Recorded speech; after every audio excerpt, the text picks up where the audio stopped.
Saya akan dahului renungan kita ini dengan sebuah ilustrasi. Ilustrasi tentang kisah nyata, yaitu tentang sebuah lagu. Lagu yang berjudul By the River of Babylon. Tentunya kita tahu lagu ini ya, dan sangat terkenal beberapa tahun yang lalu. Nah, latar belakangnya, lagu ini ditulis oleh seorang bernama Brent Doe. Latar belakangnya adalah saat itu di Jamaika sedang terjadi ketidakharmonisan kehidupan di dalam masyarakat. Terjadi penindasan kepada kaum minoritas Kristen. Dan itulah sebabnya musisi yang bernama Brent Doe mengambil satu inisiatif untuk menuliskan sebuah lagu. Dan lagu itu diberikan judul By the River of Babylon. Ya. Dan liriknya 100% diambil dari kitab Mazmur 137 ayat 1 sampai 4. Kemudian diakhiri dengan Mazmur 19 ayat 15. Nah, liriknya kira-kira seperti ini. Saya coba mengingat sedikit dari lirik itu. By the river of Babylon, there we sat down, and there we wept when we remember Zion. Lagu ini menjadi sangat terkenal di Jamaika. Seluruh gereja menyanyikan lagu ini sebagai lagu untuk mengenang bagaimana umat-umat Tuhan di Perjanjian Lama juga pernah menderita, juga pernah mengalami masa-masa sulit, ya. Tetapi mereka tetap mengingat Sion. Mereka tetap mengingat Yerusalem. Mereka tetap mengingat bagaimana Tuhan pernah memberkati umat-umatnya. Tetapi, saudara sekalian, karena lagu ini menjadi sangat populer di Jamaika, akhirnya Brent Doe mengambil inisiatif. Kenapa tidak dipopulerkan dan dijual? Itulah sebabnya pada tahun 1970, lagu By the River of Babylon ini direkam. Kemudian dengan irama yang reggae menjadi lagu yang sangat terkenal, bahkan mendunia.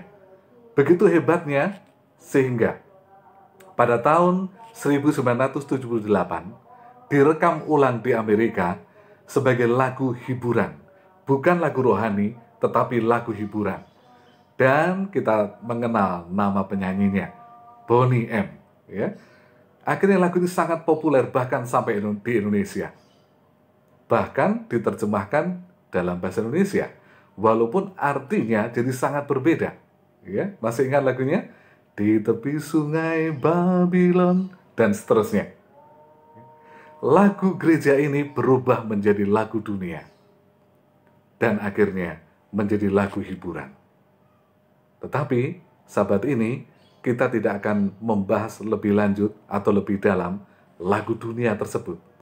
Tapi saya ingin mengajak kita kembali kepada ayat yang sudah kita baca dalam Mazmur 137 di ayat bacaan kita tadi. Sebelum kita masuk ke sana, mari kita tunduk kepala dan berdoa. Bapa kami yang bertahta dalam kerajaan sorga, terima kasih untuk hari Sabat yang indah yang Tuhan sediakan bagi kami. Puji Tuhan, karena anugerah Tuhan, hamba-Mu boleh bersama-sama dengan umat-umat Tuhan di Jemaat Villa Nusa Indah, dan begitu diberkati oleh Tuhan.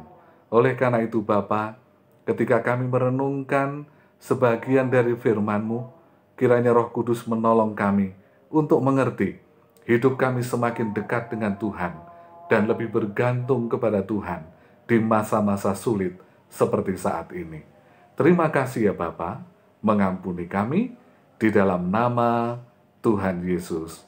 Amin.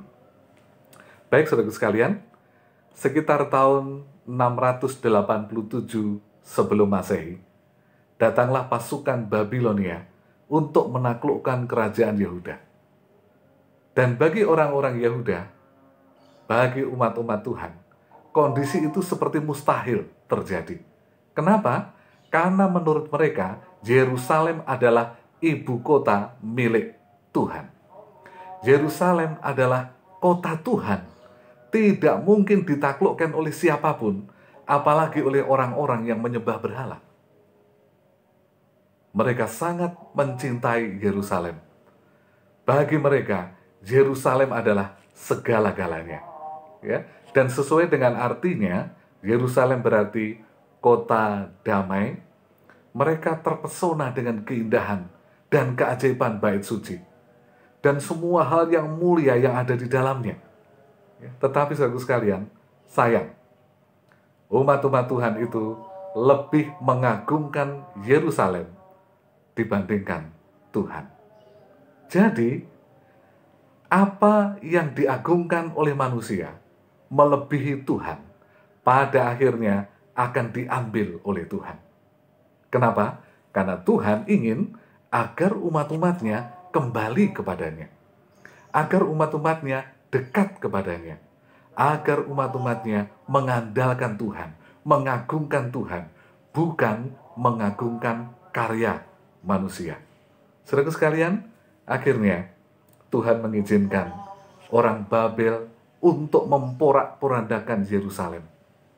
Gedung-gedung dihancurkan, bait suci dirobohkan, rumah-rumah rata dengan tanah, hasil-hasil tanah dirampok, dan bahkan banyak orang terbunuh. Orang-orang muda yang memiliki pengetahuan hebat, orang-orang pandai, bangsawan-bangsawan, akhirnya dibawa ke Babel untuk menjadi tawanan.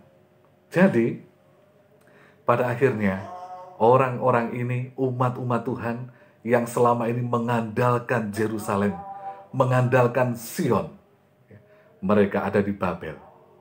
Mereka seringkali berkumpul di tepi sungai, tetapi bukan untuk mancing, mencari ikan, tetapi untuk meratap. Mereka menyesali apa yang terjadi. Mereka tidak mengerti apa yang sebenarnya terjadi. Mengapa Tuhan mengizinkan kota miliknya dibinasakan, dirobohkan, bahkan oleh orang-orang kafir. Saudaraku sekalian, bangsa ini kehilangan segala sesuatu. Bahkan bangsa ini kehilangan kepercayaannya. Ya. Babel secara harfiah memiliki arti yang bertentangan dengan Yerusalem. Kalau Yerusalem berarti tempat yang penuh damai, maka Babel artinya tempat yang penuh kebingungan, tempat yang kacau. Dan ini cocok dengan kondisi mereka saat itu. Mereka bingung akan apa yang terjadi. Mereka kacau, tidak mengerti mengapa Tuhan mengizinkan kota yang indah, bangsanya, bahkan saudara-saudara mereka menjadi korban keganasan kota atau negara Babel. Saudaraku sekalian, kemudian apa yang mereka lakukan? Ketika hidup mereka menjadi sangat buruk, ketika hidup mereka ada di tepi sungai Babylon. Yang pertama, mari kita membaca Mazmur 137 ayat 1. Kita buka Alkitab kita sama-sama supaya kita mendapatkan poin-poin penting di dalam renungan kita. Mazmur 137 ayat 1 dikatakan sebagai berikut. Di tepi sungai-sungai Babel, di sanalah kita duduk sambil menangis apabila kita mengingat Sion atau mengingat Yerusalem. Apa yang mereka lakukan? Pada waktu-waktu tertentu mereka berkumpul di tepi sungai-sungai yang ada di Babel. Untuk apa? Untuk duduk merenung, untuk meratap, untuk menangisi nasib mereka, menangisi apa yang terjadi kepada bangsanya. Dikatakan di ayat itu, apabila kita mengingat Sion, apabila kita mengingat Yerusalem. Saudara sekalian yang terkasih dalam Tuhan, orang Israel atau orang Yehuda secara khusus, mereka dikenal sebagai salah satu bangsa yang suka menyanyi, yang suka memuji Tuhan, yang suka menggunakan alat musik dengan sangat baik. baik dalam kehidupan ibadah mereka maupun dalam kehidupan sehari-hari. Itulah sebabnya Israel identik dengan nyanyian dan permainan kecapi yang sangat terkenal. Nah, pada waktu hidup mereka betul-betul ada di bawah, ketika semua harapan mereka musnah, mereka justru tidak menyanyi lagi. Ketika semua kebahagiaan musnah, harta benda dan bahkan mungkin keluarga mereka hilang dalam sekejap, serta kehebatan Yerusalem tidak ada sisa lagi, mereka merasa Tuhan sudah membiarkan hal buruk terjadi. Tuhan sudah meninggalkan mereka, sehingga mereka merasa tidak memiliki alasan untuk memuji Tuhan. Dan inilah yang mereka lakukan. Kita baca ayat yang kedua. Mazmur 137 ayat yang kedua dikatakan sebagai berikut. Pada pohon-pohon gandarusa, di tempat itu kita menggantungkan kecapi kita. Menggantungkan kecapi, saudara sekalian, artinya berhenti melayani. Kenapa? Karena kecapi adalah alat musik utama yang digunakan untuk pelayanan di dalam bait suci. Ketika alat musik telah digantung, artinya mereka berhenti melayani. Bahkan mereka berhenti memuji nama Tuhan. Ada pelajaran yang menarik dari bagian pertama ini. Ya. Bukankah hal yang sama pengalaman duduk di tepi sungai Babylon dan meratap seringkali juga menjadi pengalaman hidup kita sebagai umat Tuhan? Kebanyakan umat Tuhan berpikir menjadi pengikut Tuhan itu berarti akan terbebas dari segala hal yang buruk. Menjadi pengikut Yesus artinya terbebas dari sakit, terbebas dari krisis, terbebas dari masalah dan penderitaan. Itulah pendapat umat-umat Tuhan. Tetapi saudara sekalian, betapa kecewanya anggota-anggota jemaat yang memiliki pemikiran demikian. Karena ketika suasana hidup terbalik, semua yang baik, semua yang damai berubah menjadi buruk, dan bahkan situasi membingungkan. Kita hanya mengenang masa lalu yang indah, seperti yang dilakukan umat-umat Tuhan di Babel, meratapi, menggantungkan kecapi pelayanan, dalam arti mogok dalam pelayanan, karena kita merasa Tuhan meninggalkan kita. Kita merasa Tuhan tidak mengasihi kita lagi. Tetapi sebenarnya, anggapan seperti itu adalah keliru. Anggapan seperti itu adalah salah. Anggapan bahwa menjadi pengikut Yesus terbebas dari segala masalah, terbebas dari segala sakit penyakit, terbebas dari segala penderitaan, itu adalah kesalahan. Mengapa? Karena Yesus sendiri ketika hidup di dunia ini juga tidak terbebas dari penderitaan. Yesus mengalami banyak ujian. Yesus mengalami banyak kesusahan. Dan sebagai pengikut Yesus, tentunya kita juga tidak terbebas dari banyak kesusahan. Tetapi kabar baiknya adalah ketika kita menjadi milik Yesus, ketika kita mengandalkan Yesus, ketika kita menjadi umat Allah dan bergantung padanya, walaupun masa-masa sulit tetap ada, walaupun kesusahan tetap ada, walaupun sakit penyakit tetap ada, walaupun pencobaan-pencobaan tetap ada, tetapi yang membedakan kita dengan orang lain adalah Tuhan selalu membuka jalan. Coba kalau kita mengingat di 1 Korintus pasal yang ke-10 ayat yang ke-13, 1 Korintus pasal yang ke-10 ayat yang ke-13, di sana dikatakan sebagai berikut. Pencobaan-pencobaan yang kamu alami ialah pencobaan-pencobaan biasa yang tidak melebihi kekuatan manusia. Sebab Allah setia dan karena itu Ia tidak akan membiarkan kamu dicobai melampaui kekuatanmu. Dan ini yang ingin saya ambil kesimpulannya. Pada waktu kamu dicobai, Ia akan memberikan kepadamu jalan keluar, sehingga kamu dapat menanggungnya. Saudaraku sekalian, seperti orang-orang Yehuda, terbuang dan bahkan menjadi budak, menjadi hamba di Babel. Kita juga dapat mengalami hal-hal yang buruk dalam hidup ini. Walaupun kita sudah berdoa, walaupun kita sudah mengandalkan Tuhan, hal-hal buruk bisa terjadi. Buktinya apa? Krisis yang terjadi sekarang juga bisa menimpa umat Tuhan, juga bisa menimpa hamba-hamba Tuhan. Tetapi ingat bahwa Tuhan akan selalu memberikan jalan keluar ketika kita mengandalkan Dia. Jadi saudaraku sekalian, sangat disayangkan orang-orang Yehuda ketika masa sulit datang, mereka menggantungkan kecapi pelayanan mereka. Mereka berhenti melayani, mereka ngambek. Sama seperti beberapa umat Tuhan. Ketika masa-masa baik, setia. Ketika masa-masa indah dalam hidup, melayani dengan baik. Tetapi ketika masa buruk datang, sangat disayangkan, beberapa umat Tuhan menggantungkan kecapi pelayanan, berhenti melayani, dan hanya mengeluh, meratap apa yang terjadi, dan melupakan kasih Tuhan. Hal yang kedua yang mereka lakukan juga hal buruk. Di ayat yang ketiga, Mazmur 137 ayat yang ketiga.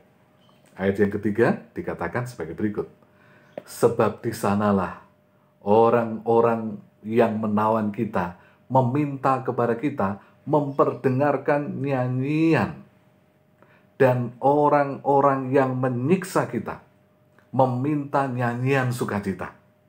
Mereka berkata, nyanyikanlah bagi kami nyanyian dari Sion. Apa yang terjadi saudaraku sekalian? Di tengah-tengah keterpurukan, di tengah-tengah duka cita yang dialami oleh umat Tuhan, justru orang-orang lain, justru bangsa Babel meminta mereka, tolong nyanyikan bagi kami nyanyian dari Sion. Kenapa? Karena orang-orang Babel mengerti bahwa orang-orang Yerusalem selalu menyanyi. Kemanapun pergi, menyanyi. Ibadah, menyanyi. Dalam hidup sehari-hari, menyanyi. Dan nyanyian-nyanyian mereka selalu dihubungkan dengan Tuhan. Itulah sebabnya orang-orang Babel penasaran. Tolong dong, nyanyikan bagi kami nyanyian dari Sion. Saudaraku sekalian, ini sebenarnya adalah kesempatan bagi orang-orang Yerusalem, tawanan-tawanan itu, untuk memberitakan Tuhan melalui lagu pujian. Tetapi di ayat yang keempat dikatakan, Mazmur 137 ayat 4, bagaimanakah kita menyanyikan nyanyian Tuhan di negeri asing? Bagaimana kami mau menyanyi ketika suasana buruk? Bagaimana kita mau menyanyi ketika kami terpuruk? Bagaimana kami menyanyi ketika kami sedang berduka, mengenang orang-orang saudara-saudara keluarga yang dibantai oleh orang Babel?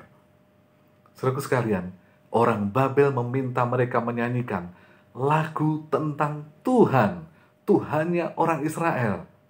Ini adalah kesempatan untuk bersaksi tentang Tuhan.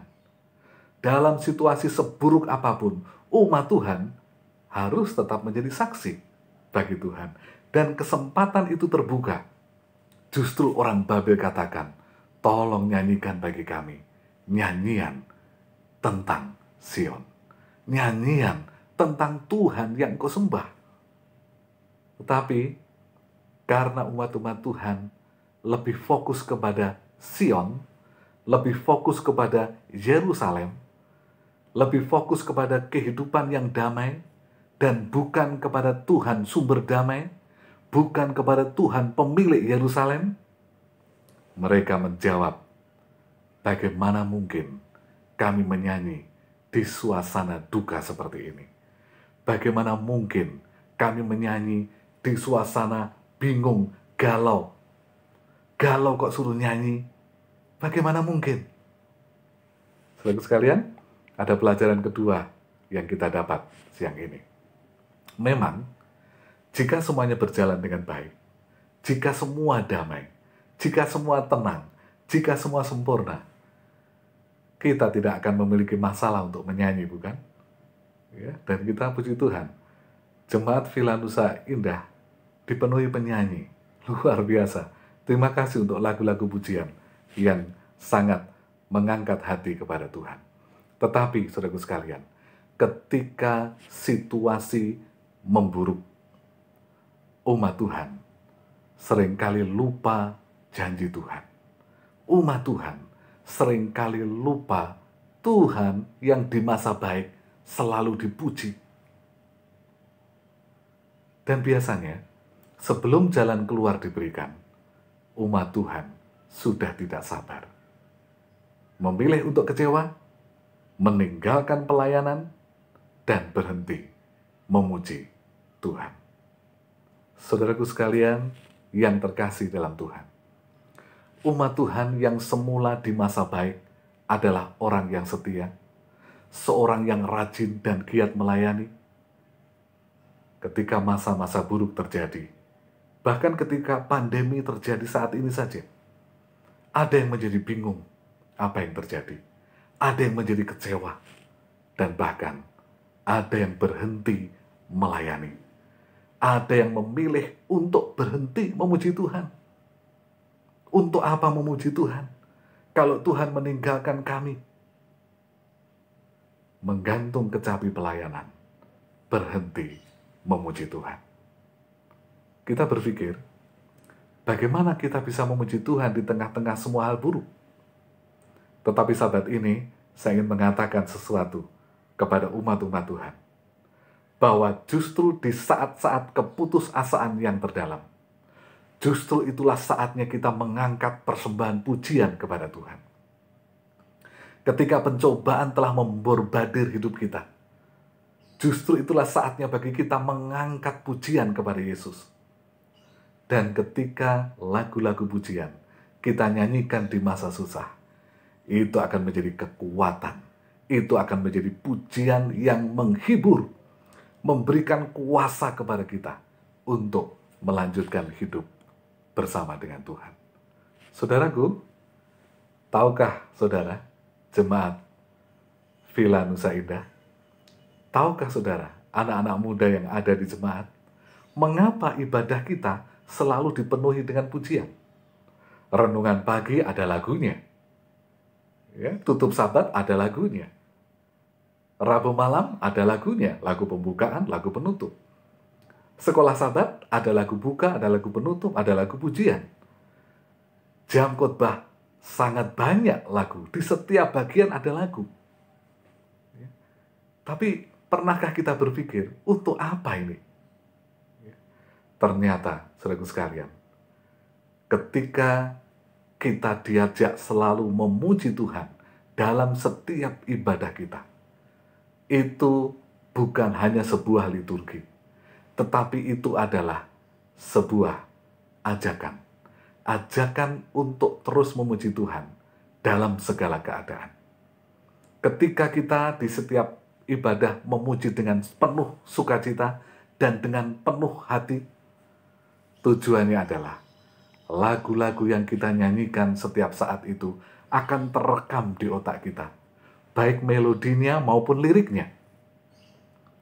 Dan ketika masa-masa sulit datang, lagu-lagu itu, percaya atau tidak, akan muncul kembali dengan sendirinya di benak kita. Dan tanpa sadar, bibir kita pun menyanyikannya sesuai dengan kondisi yang kita alami saat itu.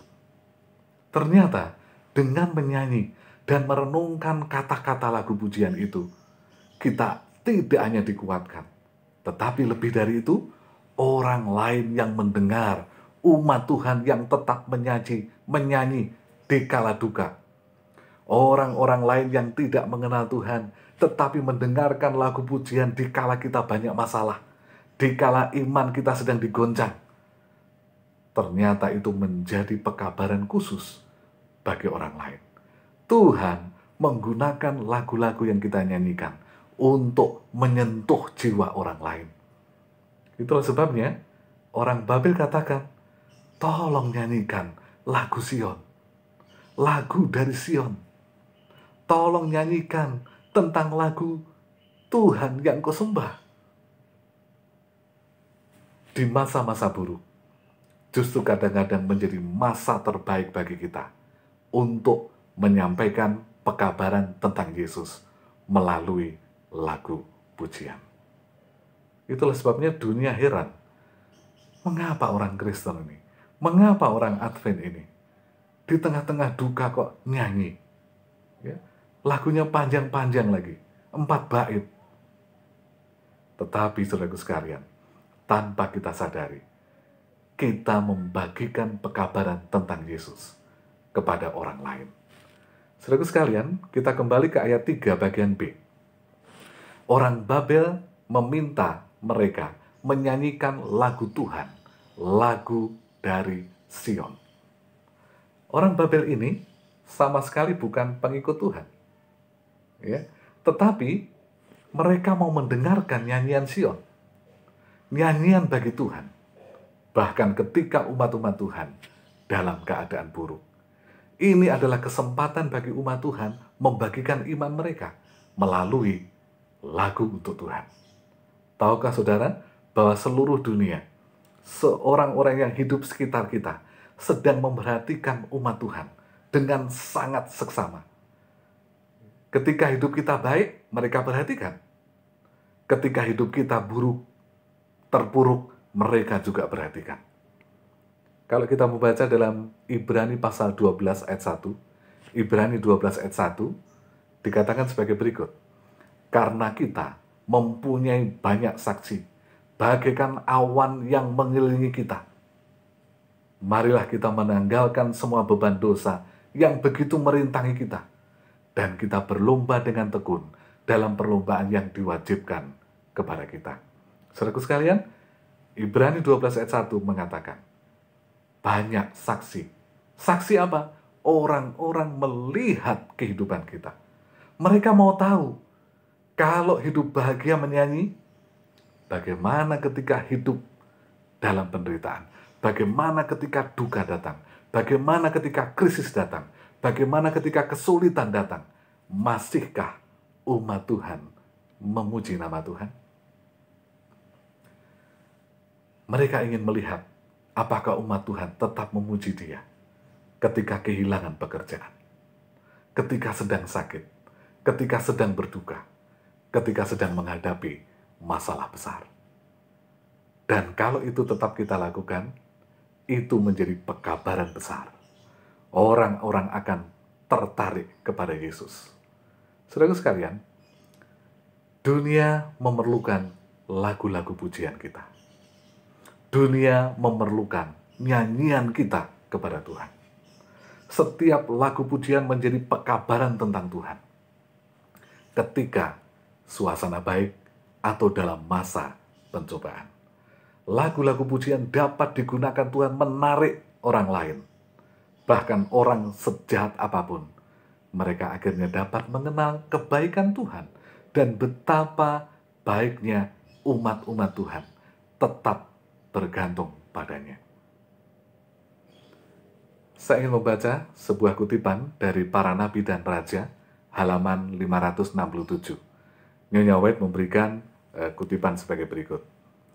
Di negeri di mana mereka ditawan, mereka harus menggenapi rencana Allah. Dengan bagaimana? Dengan memberikan berkat-berkat kepada bangsa-bangsa kafir. Yaitu dengan kemakmuran dan dalam kemalangan mereka tetap menghormati Allah. Dan Allah menghormati mereka. Jadi, saudaraku sekalian, saat krisis seperti ini, kita sedang diuji. Apakah kita tetap setia melayani atau menggantungkan kecapi? Apakah kita tetap mau memuji Tuhan atau mengalihkan lagu-lagu kita kepada lagu-lagu dunia sebagai pelampiasan kita? Sebagai contoh dalam Alkitab, ada sepasang misionaris yang bernama Paulus dan Silas. Mereka melayani Tuhan dengan begitu luar biasa. Tetapi pada akhirnya, mereka harus ditangkap dan masuk penjara. Mereka terluka, mereka dianiaya, mereka tersiksa. Tetapi mereka tetap setia di dalam Tuhan. Bahkan, mari kita membaca di dalam Kisah Para Rasul pasal yang ke-16 ayat 23 sampai 24. Kisah 16 ayat 23 sampai 24. Dikatakan sebagai berikut. Setelah mereka dicambuk dengan hebat, mereka dimasukkan ke dalam penjara, dan kepala penjara disuruh menjaga mereka dengan ketat. Ayat 24. Karena perintah itu, kepala penjara itu menahan mereka di kamar penjara yang paling dalam dan membelenggu kaki mereka pada balok. Bahkan kondisi mereka sama dengan bangsa Yehuda yang berada di penawanan, yang sedang meratapi nasib di tepi sungai Babilon. Paulus dan Silas tidak bisa bergerak. Kakinya diikat. Tidak bisa bergerak dengan bebas. Tetapi ada beda antara sikap orang-orang Yehuda di tepi sungai Babilon dan Paulus serta Silas di penjara. Karena pada waktu mereka membutuhkan pertolongan dan mereka tidak memiliki orang untuk dapat diandalkan, diminta bantuan, mereka beralih ke satu-satunya sumber bantuan yang tersedia bagi mereka. Mereka berpaling kepada Tuhan dan mengangkat hati mereka kepada Tuhan dalam doa dan lagu pujian. Sedangkan orang-orang Yehuda tadi memilih meratap, memilih merenungkan Sion. Mereka tidak lari kepada Tuhan. Di ayat yang ke-25, apa yang terjadi?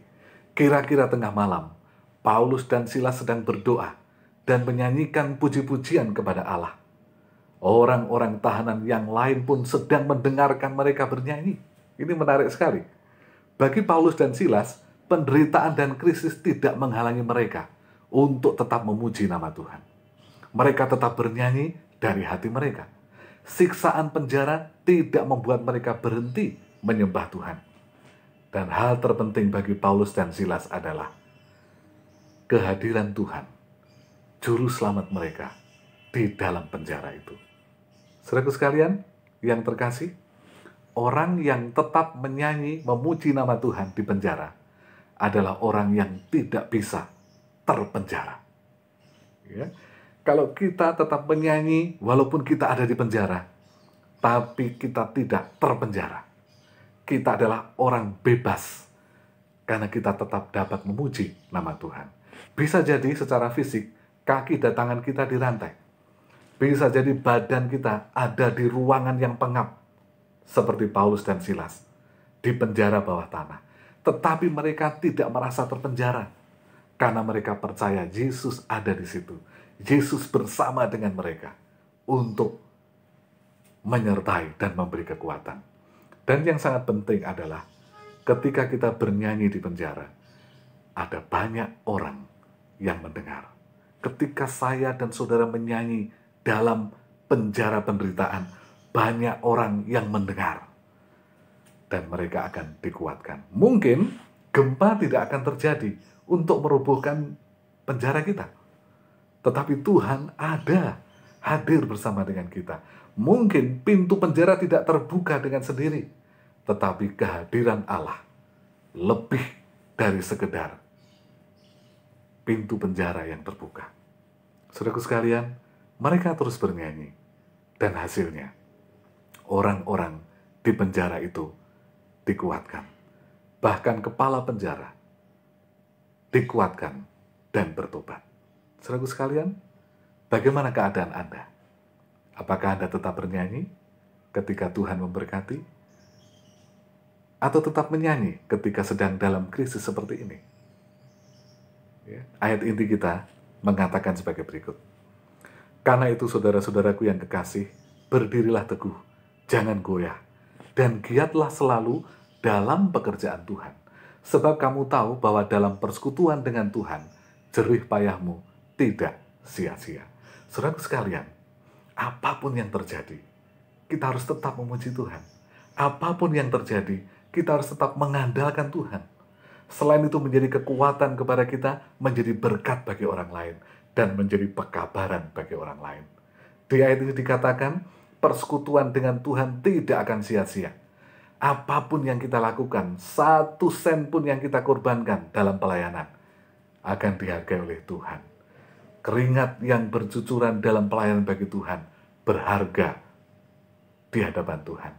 Waktu 1 menit yang kita gunakan untuk Tuhan, sangat berharga. Tidak akan sia-sia. Tuhan benar-benar menghargai. Ketika hidup kita di titik paling bawah, bagaikan duduk di sungai Babylon, saudaraku sekalian, jangan menyerah, jangan kecewa, jangan pernah gantungkan kecapi pelayanan kita, karena jerih lelah kita dalam pelayanan tidak sia-sia. Tuhan memperhatikan dan memperhitungkan setiap detik, setiap sen, setiap tenaga yang kita gunakan dalam pelayanan. Ketika hidup kita berubah drastis karena krisis ini, dan bahkan mungkin kita kehilangan sesuatu, segala sesuatu, pekerjaan, bahkan saudara yang kita kasihi harus beristirahat di tengah krisis. Jangan menggantungkan kecapi pelayanan, dan jangan berhenti memuji Tuhan. Kenapa? Karena justru itulah saat kita memuji namanya lebih giat lagi. Karena selain memberi kekuatan kepada kita, itu akan menjadi berkat bagi banyak orang. Dan tentu saja memuliakan nama Tuhan. Ketika apa yang kita harapkan tidak menjadi kenyataan, dan ujian silih berganti bagaikan hidup di tepi sungai Babylon. Jemaat yang sangat dikasihi Tuhan, jangan berhenti berharap kepada Tuhan, karena Dia selalu menyertai kita. Dia ada di sana. Dia ada bersama dengan kita untuk menolong kita, menyediakan jalan keluar. Saudaraku sekalian yang terkasih dalam Tuhan, inilah renungan kita pada sabat ini.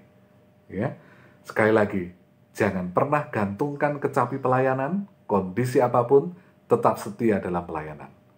Jangan pernah berhenti menyanyi, karena itu akan menguatkan kita, memuji nama Tuhan, dan menjadi berkat bagi orang lain.